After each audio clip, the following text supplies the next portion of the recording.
आग लगाने की कोशिश की है क्योंकि वन विभाग उसकी जमीन पर कुछ करने जा रहा था।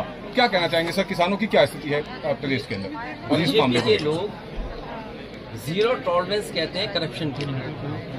ये जीरो टॉलरेंस उनका जीरो हो गया है और जब एसडीएम और अधिकारियों के कार्यालय न्याय नहीं दे रहे हैं तो मजबूरी में उसको आत्महत्या का रास्ता अपनाना पड़ा। अगर कोई दोषी है उसके लिए तो वो भारतीय जनता पार्टी की सरकार के लोगों और केवल मेरठ में एक किसान की आत्महत्या का सवाल नहीं है, उसके साथ साथ एक दलित और पिछड़े वर्ग के लोगों की किस तरह पिटाई की गई, एक बहुजन समाज के सभासद की किस तरह मंत्री ने और विधायक ने पिटाई की।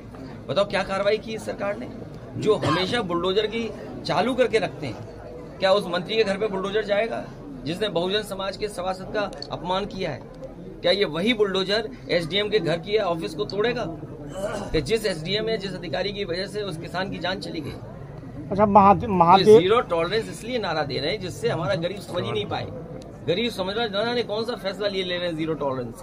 इन्होंने कहा जीरो टॉलरेंस हमारा करप्शन के लिए। आज करप्शन क्या है, उसी का परिणाम है कि जान देनी पड़ रही है। पहली जान नहीं गई है, इससे पहले बाराबंकी में, हैदरगढ़ में भी इसी तरह एक किसान अपने न्याय के लिए गया था, उसे आत्महत्या करनी पड़ी, जान चली गई।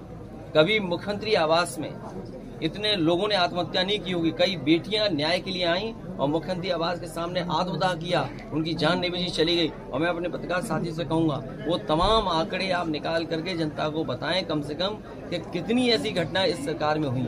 अच्छा सर, सत्ता पक्ष जो है लगातार विपक्ष पर ये आरोप लगा रहा है कि प्राण प्रतिष्ठा को लेकर विपक्ष जो है वो अलग अलग गलत बयान कर रहा है। तो क्या प्राण प्रतिष्ठा के दिन आप भी जाएंगे क्या अयोध्या? देखिए,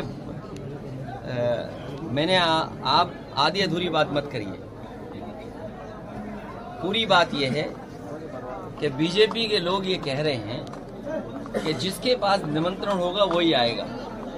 हमारा पक्ष ये है कि भगवान जब बुलाएंगे तो वो बीजेपी भी नहीं रोक पाएगी। और अगर आपका हमारा किसी का मन करे कि आज भगवान की इच्छा है हमें देखने की, तो क्या हमें कोई रोक पाएगा?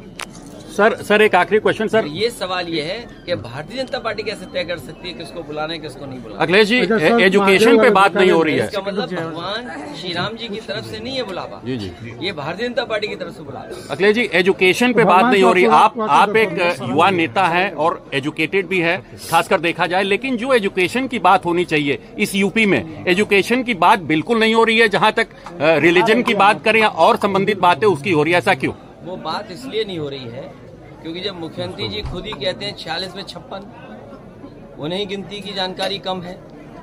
उनसे सवाल पूछो कुछ, जवाब देते कुछ। और प्राइमरी स्कूल आप देख लीजिए, बच्चों की संख्या कम हो गई। इंटरमीडिएट में देख लो, बच्चों की संख्या कम हो गई।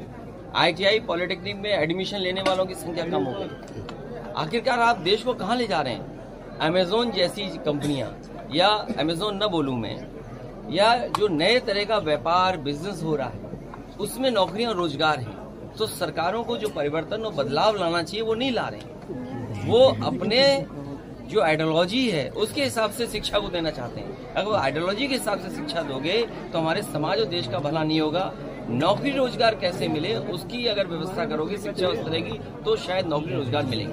पुलिस की भर्ती सर, वो नहीं है। मुझे याद है कि पूर्व प्रधानमंत्री चंद्रशेखर जी के नाम पर यूनिवर्सिटी दी गई थी। यूनिवर्सिटी सफाई सरकार में देना शुरू हुआ। इस सरकार की जिम्मेदारी है इस यूनिवर्सिटी को और कैसे बड़ा किया जाए, इसमें और नए कोर्सेज कैसे लाए जाएं जिससे बलिया और आसपास के पूर्वांचल के नौजवानों को अच्छी एजुकेशन मिल जाती। और आज जिस एजुकेशन की जरूरत है, क्वालिटी एजुकेशन, वो मिल जाती है। जिस कोर्स से नौकरी रोजगार मिल जाए उस तरह की व्यवस्था और ट्रेनिंग होती तो शायद